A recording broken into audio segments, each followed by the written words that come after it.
catalog dock here, we'll come to this place. This is the catalog, and we also have it as a standalone software. When you come to your startup button, you type arc catalog, it's going to bring it for you. You can see it, but for convenience's sake, we'll be using the one on the arc map. So we'll come to this catalog, you can see it here. Then I will now navigate to my project folder, which is under folder connections, C drive. That's the folder we worked with last time, that's online GIS training.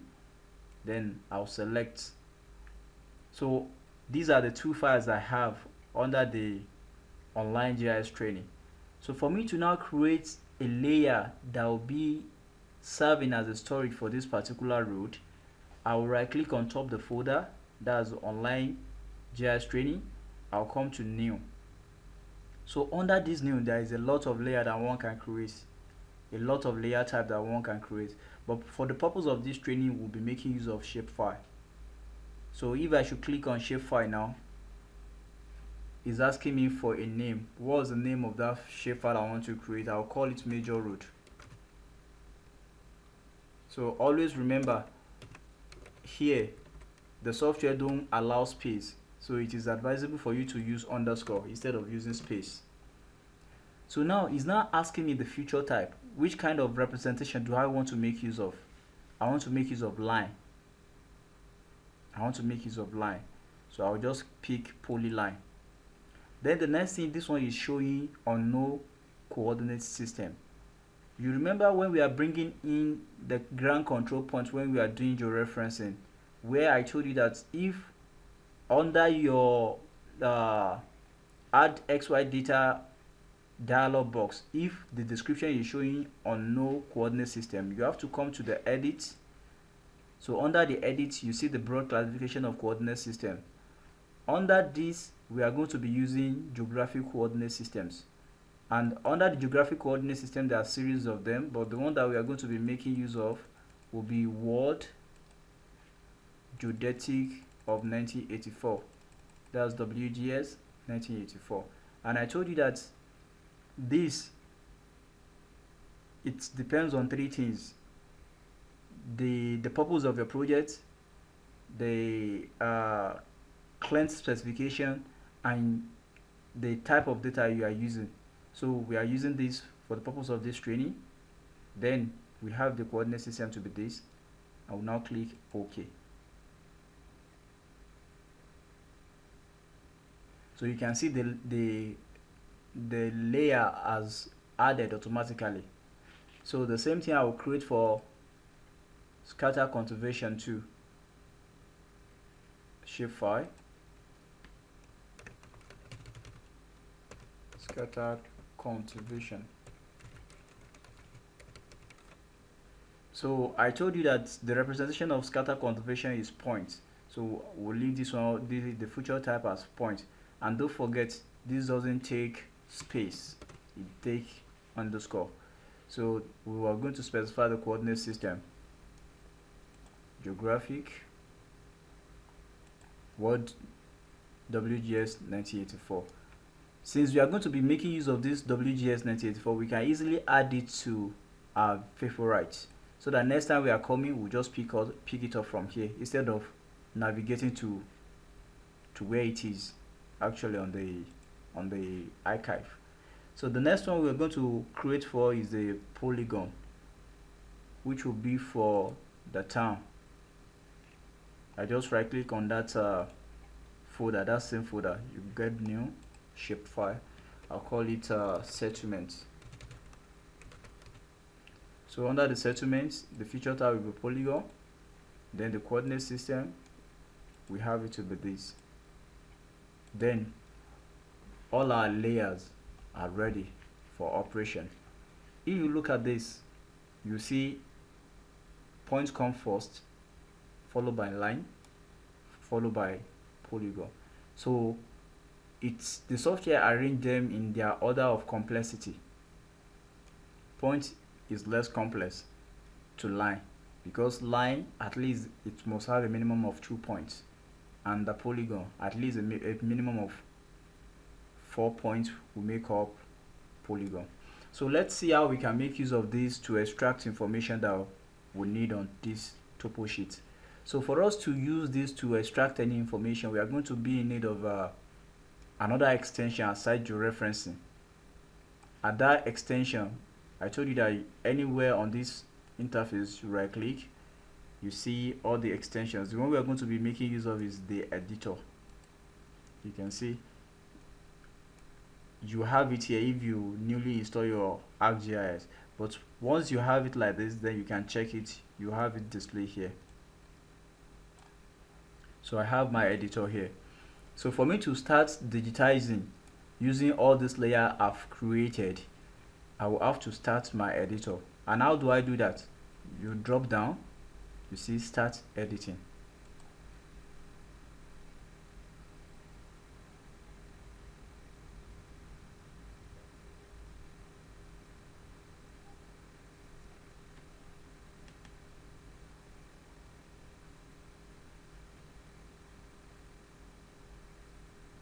So the software is hanging, is still coming up.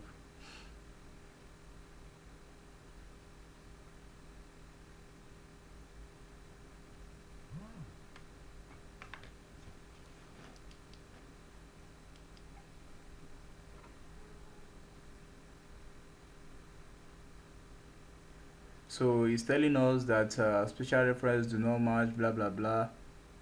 This kind of thing usually common when the special reference of this layer that we are having here is not the same. But it's just saying this because it's the special reference that we use for this that we use in creating this one. So we can say just continue. Sometimes might be that the thing will just come up like that. So once our editor is started, the next thing for us to do is to come to this create feature 2 on the editor. There is a module, the last module on the editor is called create feature.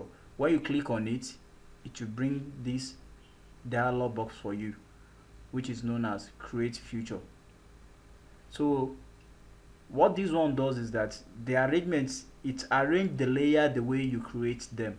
If you remember, we created the line first before we created points, then we created the polygon.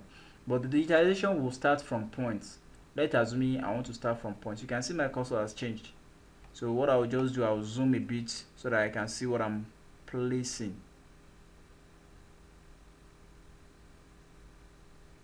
So I'll just place like 2 or 3 points. Assuming this is the scatter configuration that I know, I'll just place it here, place it here, place it there with a single click, place it there. So I've already have 4 points placed. So I might decide to stop on this. Maybe I have some other things to do. Maybe I want to go out or someone is in need of my attention. I can just save edit and stop edit. So everything that I've digitized is already in here. So if peradventure I want to continue, I'll just come here, drop down, start editing. I've already told you to continue with this. Then this time around I'm dealing with road. That's the major road. This particular road, I'll just digitize maybe some parts to show us how the digitization of road used to look like. I think the place is a bit far. So I'm starting from this point. I'll just place my cursor at interval. It mustn't be a regular interval, but at every point of change in direction, you have to drop a node so that it will actually represent what we are really extracting. So you digitize that way, but majority of time make sure you digitize the center line. You digitize the center line unless the project specify otherwise. Always digitize the center line, always. So you can see we are following the shape of that road. We are following the shape of that road. The question that might come to your mind is that at interval, there is a change in color of that road, don't worry about that. Just follow the symbology that you have and the pattern of the road. After you finish digitizing, you can always change the symbology. So assuming this is where I want to terminate my digitization of the road, let me take it to that town so that we are going to have. So peradventure you make a mistake like this one that I did now. This last point is off point. So what I will do is I'll just press Ctrl Z. So, and don't forget, I told you if you want to palm and you don't want to use your mouse rolling or ruler, you can press C, your mouse will turn to palm, then you can move the map. So assuming I'm to terminate somewhere around this place, this line continues. I think I made a mistake here.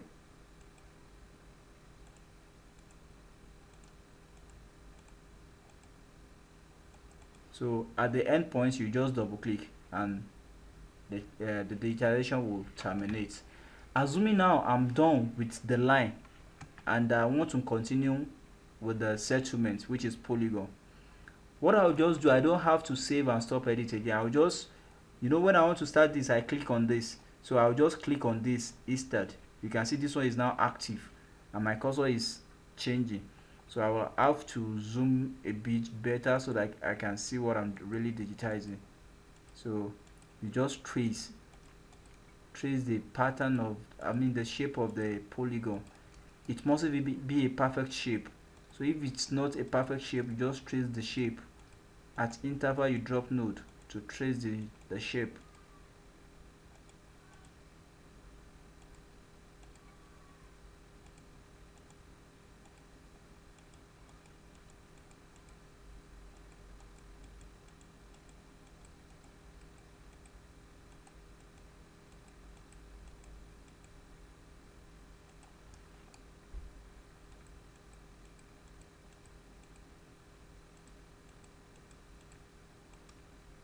But if you look at the way this thing looks, this settlement has a kind of link with the root, so we will follow the root pattern. Although under the advanced editing, instead of you following it one after the other, there is a tool here under this drop down, we call it trace. So we can use it to trace that root so that there will not be a kind of discrepancy between the roots. What I'm seeing here, it's something else. Do we have any? No, we don't have anything there before, so we should follow this path.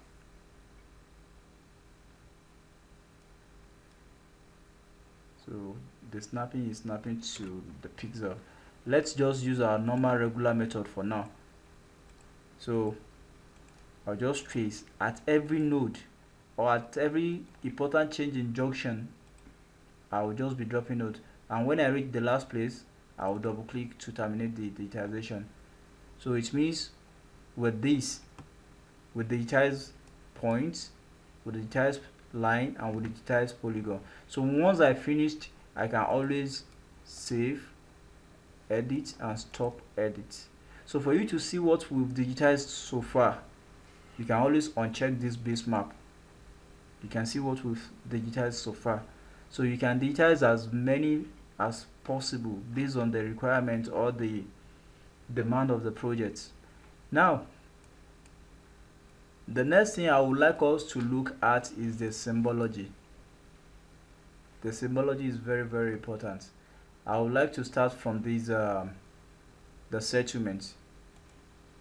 If you look at the pattern of settlement, it's a bit different from what we have here. So what I'll just do is that I'll double click on this symbol. So when I double click, it will show me a series of them that I can choose based on my representation, whatever I want to do. Like this, I can pick on this. I'll just change the color to black and peradventure this one to black too. So I think with that we have something similar. And the same thing goes for the road. I can always look for some road that have intermittent change in the. I think that one, this one, it's a bit okay, but you can always modify this based on your requirement or maybe based on your projects. Like this one, I can always pick this, and instead of white I can make it red. I think this one is. Let's just pick the first one. Let's pick the first one, then okay. You can see at least it's catching up. And also on this road you can always increase the width. You can see you can increase the width, but don't increase it in a way that it will affect the display of other features. So you can see, so the same thing applicable to the scatter conservations too. If I have anything that's similar to what I have, these are a lot of them. So there are situations whereby what you are looking for is not on this page. So what you have to do is either you come to reference style to add the one that is very close to what you are working with, like when you are working with petroleum, public sign, and the public sign is not there, you just have to check it. So by the time you check it, you click OK, it will load all the public signs. The same thing goes for utility, water and water, wastewater, transportation, survey, and the likes. But I will not add that because the one for the one for scatter conservation I'm looking for is not in that place. So I'll just try and check under this edit symbol. There's a lot of things that you can check there also. So you can see we have simple mark symbol. uh let's see, I think character maker.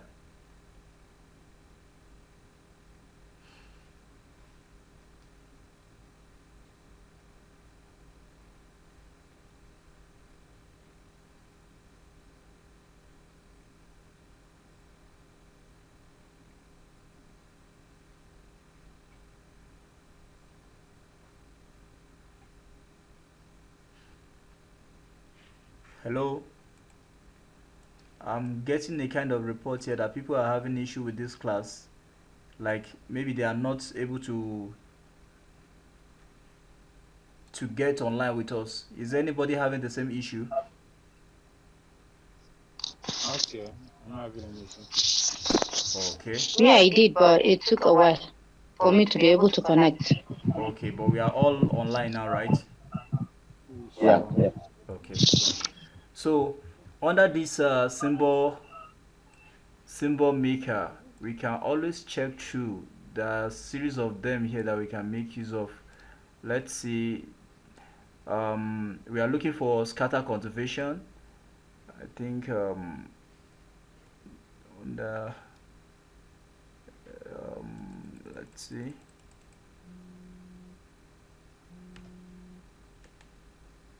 Let's see. This should be somewhere around this place. So we have series of them depending on what you're looking for. You just have to check around and see whichever one that suits the purpose of what you are dealing with. There are series of them, you can always check. So from here you should be able to see which one suit the purpose of what you're working on. You can see this one is a kind of a strobe, and this one is maybe uh, fig or so. So definitely under here we'll see the one that will be of the same type uh, with scatter conservation. It's just a matter of checking through. So you can see palm here.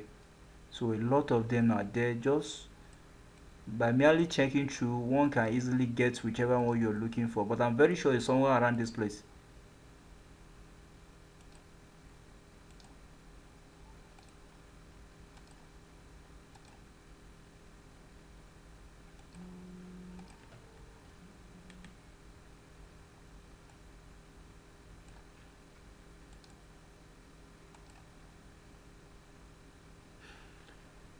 I can't find it, but it's somewhere around this place. So let us me I choose any other one that we think it can represent scatter conservation.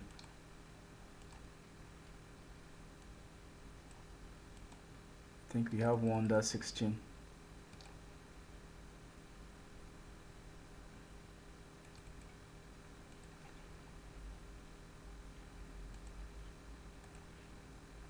I'll pick the one for the palm.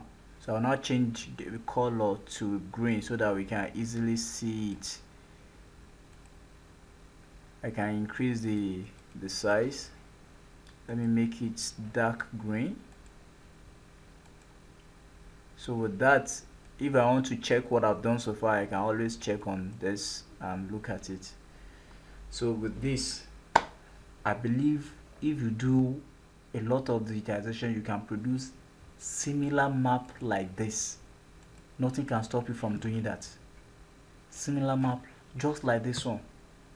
And you can imagine what the beauty of it will look like with just simple digitization. Although as time goes on, we'll move to advanced digitization because there's a lot of things we have to learn under digitization. So with that, I would like us to stop here and start discussing on the question and answering session whereby we can rub our mind and share experience on how to do some certain things and best practice in the industry. Thank you.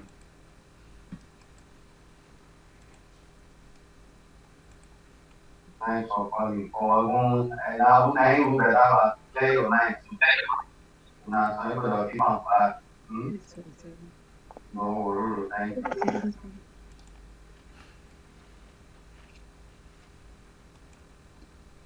No, I said no. Nothing you do.